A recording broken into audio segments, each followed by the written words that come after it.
dapat diduga, dalam hati siapa tahu. Ini menunjukkan betapa misterinya sesuatu yang ada di hati seseorang.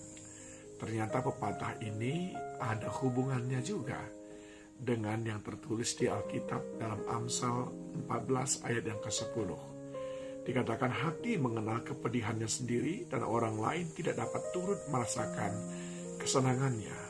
Dalam bahasa Indonesia sehari-hari dikatakan suka maupun duka tersimpan dalam kalbu, orang lain tidak dapat turut merasakannya. Atau terjemahan lain berkata, hanya orang yang bersangkutan yang dapat merasakan kepedihan hati atau sukacitanya sendiri. Orang lain tidak akan dapat benar-benar merasakannya. Bagaimanapun saudara berusaha menjelaskan kepada orang lain tentang kepedihan hati saudara, orang lain tidak akan pernah ikut merasakannya. Dia mungkin mengerti, tapi tidak akan pernah merasakan seperti apa yang saudara rasakan. Ini mengandung pesan kepada kita. Pertama, jangan mudah kecewa ketika orang lain tidak memahami sakit hati ataupun keadaan hati kita. Karena memang demikian manusia, sungguh dia tidak bisa menyelami ke dalam, apalagi merasakan apa yang sungguh-sungguh kita rasakan.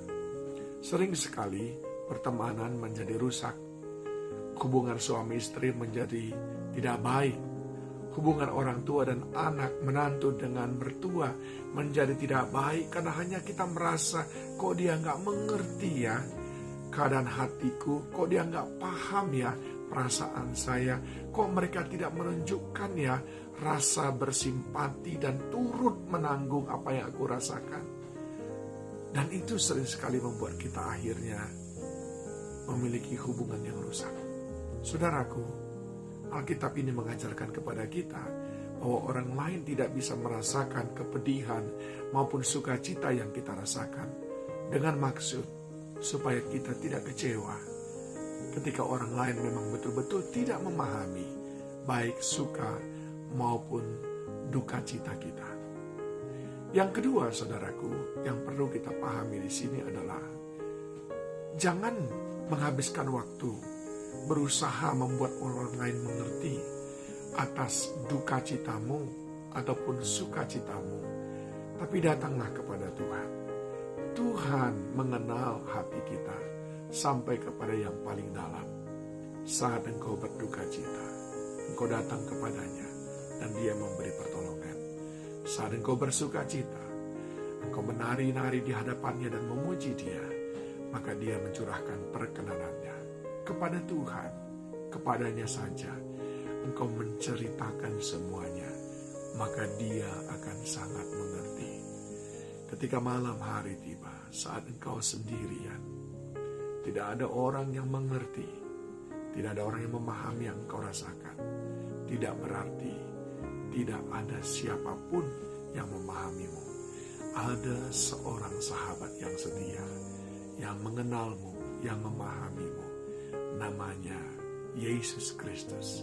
Kepadanya engkau curhat, kepadanya engkau berbagi, kepadanya lah kita sharing, maka engkau akan mendapatkan penghiburan, bahkan mendapatkan jalan keluar dari Yesus Kristus Tuhan.